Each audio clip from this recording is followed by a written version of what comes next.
गुलमर्ग।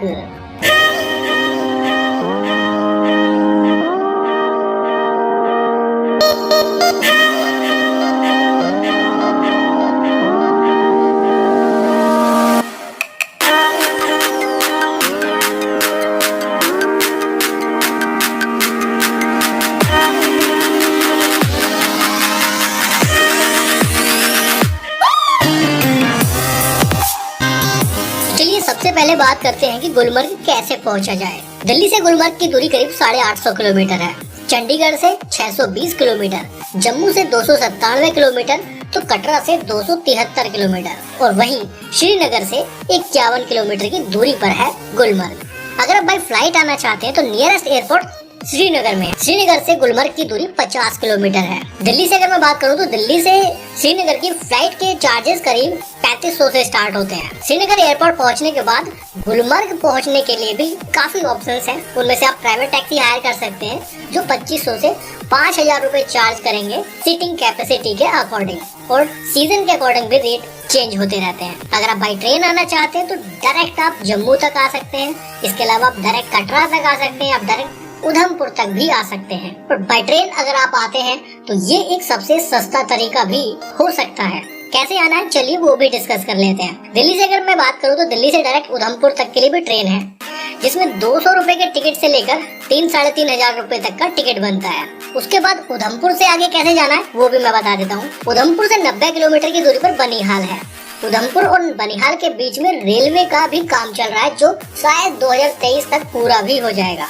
ये 90 किलोमीटर की दूरी आपको बाय बस तय करनी पड़ेगी, या फिर आप शेयर टैक्सी या फिर प्राइवेट टैक्सी भी हायर कर सकते हैं। सबसे सस्ता ऑप्शन है कि आप बस ले लीजिए। 120 से 150 रुपए लगेगा उधमपुर से बनिहाल पहुंचने में। बनिहाल से श्रीनगर की दूरी करीब 94 किलोमीटर है। बनिहाल से श्रीनगर के बीच ट्रेन चलती है। आप चाहें तो बनिहाल से श्रीनगर बाय ट्रेन भी आ सकते हैं। बनिहाल से श्रीनगर के बीच में टोटल 7 ट्रेन है, बट सब लोकल DMU ट्रेन है। सुबह 7:15 से शाम 4:25 के बीच में ये ट्रेन चलती है।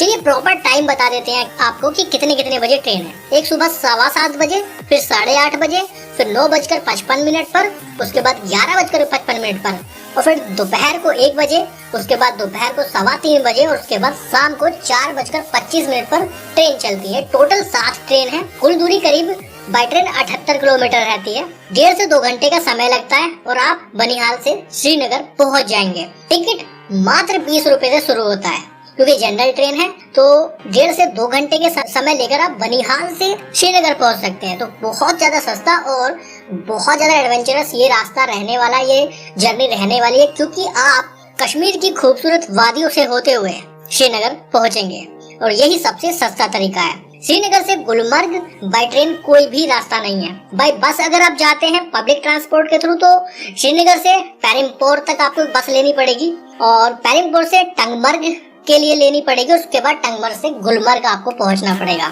डायरेक्ट कोई भी बस श्रीनगर से गुलमर्ग आपको ड्रॉप नहीं करेगी। इस सब में टोटल आपके करीब 90 से 100 रुपए खर्च होने वाले हैं। इसके अलावा अगर आप शेयर टैक्सी हायर करते हैं तो शेयर टैक्सी में 150 रुपए लगेगा। प्रोसीजर यही रहेगा। डायरेक्ट शेयर टैक्सी श्रीनगर से गुलमर्ग तक मिल पाना पॉसिबल नहीं होगा, बट अगर आप बहुत सारे लोग हैं, ग्रुप है, तो आप एक टैक्सी हायर कीजिए और आपका किराया शेयर कर सकते हैं। इसके अलावा अगर आप बाय रोड आते हैं तो श्रीनगर से गुलमर्ग कैसे आना है वो मैंने आपको पहले ही बता दिया है। बाय बस, बाय शेयर टैक्सी, या फिर आप प्राइवेट टैक्सी हायर कर लीजिए जो 2500 से 5000 अकॉर्डिंग टू सीटिंग कैपेसिटी लगने वाला है। बाय रोड दिल्ली से श्रीनगर अगर आप बाय बस आना चाहते हैं तो जम्मू कश्मीर रोडवेज की बस अवेलेबल है, जिसमें वॉल्वो बस का किराया है 2200 रुपए जो भी एक्टिव स्टेज में। इसके अलावा सेमी डिलक्स बस, नॉन AC भी चलती है, ऑर्डिनरी बस भी चलती है, लेकिन फिलहाल वॉल्वो एक्टिव स्टेज में है। वॉल्वो में 2200 रुपए टिकट बनता है, सेमी डिलक्स में 1837 का, और ऑर्डिनरी बस में करीब 1650 का टिकट बनता है। टाइम अगर आप माता वैष्णो देवी यात्रा पर आए हैं, कटरा में मौजूद हैं, उसके बाद आप गुलमर्ग घूमने जाना चाहते हैं तो कटरा से आप डायरेक्ट प्राइवेट टैक्सी हायर कर सकते हैं। आप चाहें तो कटरा से उधमपुर बाय ट्रेन आ सकते हैं। उसके बाद आप वही तरीका अपनाइए जैसा मैंने अभी पीछे आपको बताया था, लेकिन आपका ग्रुप बड़ा है तो आप डायरेक्ट कटरा से ही पूरा पैकेज भी बुक कर सकते हैं। आप चाहें तो एक टैक्सी अपने लिए बुक कर सकते हैं जो आपको श्रीनगर ड्रॉप करेगी, या फिर डायरेक्ट गुलमर्ग तक के लिए भी आप टैक्सी हायर कर सकते हैं। अगर आप अपनी गाड़ी लेकर आते हैं, बाइक या कार, तो आपको बता दूं कि पूरे रास्ते में आपको बहुत सारे टोल प्लाजा मिलने वाले हैं श्रीनगर तक, और उसके बाद भी चेक पोस्ट बहुत सारी आपको देखने के लिए मिलेगी। बार बार आपकी गाड़ी को रोका जाएगा, आपके लगेज की चेकिंग की जाएगी, आपकी गाड़ी की चेकिंग की जा सकती है। टाइम बहुत ज्यादा लगता है इन सब चीजों में, टाइम कंज्यूमिंग है अगर आप अपनी गाड़ी लाते हैं तो। बट आप पब्लिक ट्रांसपोर्ट से जाएंगे तो चांसेस कम रहते हैं, क्योंकि वो वहाँ की लोकल व्हीकल रहता है। सारे तरीके मैंने आपको बता दिए गुलमर्ग पहुँचने तक के। अब जो भी आपको तरीका अच्छा लगे आप उससे जाइए। यही सब तरीके हैं गुलमर्ग पहुँचने के, इसके अलावा कोई दूसरा तरीका नहीं है गुलमर्ग पहुँचने का। बात होटल्स की कर लेते हैं। गुलमर्ग पहुँचने के बाद रुकना कहाँ है? गुलमर्ग के होटल्स थोड़े कॉस्टली हैं। सीजन के अकॉर्डिंग रेट भी चेंज होता रहता है। जनरली सभी हिल स्टेशन पर ऐसा होता है। जो होटल ऑफ सीजन में 1500-2000 रुपए का मिलता है, वही होटल सीजन में 3000-4000 या उससे भी ज्यादा का मिलता है। और जैसे कि मैं आपको बता चुका हूँ कि सभी हिल स्टेशन पर सीजन ऑफ सीजन के रेट अलग अलग रहते हैं, तो यहाँ भी वैसा ही है। बट गुलमर्ग में होटल्स कम हैं, इसलिए कॉस्टली भी ज्यादा रहते हैं। और हाँ, एक बात मैं आपको और बता दूं, अगर आप ऑनलाइन होटल बुकिंग करने की कोशिश कर रहे हैं तो एक बार उसका डिस्टेंस जरूर चेक कर लीजिएगा सिटी सेंटर से, क्योंकि ऑनलाइन बुकिंग करते वक्त हम बहुत सारे होटल्स देखेंगे लेकिन उनका डिस्टेंस गुलमर्ग से बहुत ज्यादा होगा। श्रीनगर के कुछ होटल भी लिस्ट किए गए हैं गुलमर्ग लोकेशन पर, तो ऐसे में बहुत केयरफुल रहना पड़ेगा आपको ऑनलाइन बुकिंग करते वक्त। सीजन की बात कर ही रहे हैं तो आपको बता देते हैं कि ऑफ सीजन कौन सा रहता है। जुलाई से लेकर सितंबर तक लगभग ऑफ सीजन रहता है, तो उस समय ट्रिप करना थोड़ा सा बजट में हो जाएगा। बेस्ट सीजन मेरे हिसाब से रहता है सितंबर से जून के बीच में, जिसमें स्नो का सीजन भी रहता है और प्लेजेंट वेदर का सीजन भी रहता है। स्नो का सीजन है, आप मिड नवंबर से फेब तक आ जाइए, सबसे बेस्ट रहेगा, क्योंकि गुलमर्ग में स्नो का ही एंजॉय रहता है। स्नो एंजॉय करने के लिए ही सबसे ज्यादा टूरिस्ट उस वक्त आते हैं। तो मिड नवंबर से फेब तक आपका जो बजट है वो थोड़ा ज्यादा रहना चाहिए गुलमर्ग घूमने के लिए। चलिए अब बात करते हैं कि कहाँ कहाँ घूमने जाएं।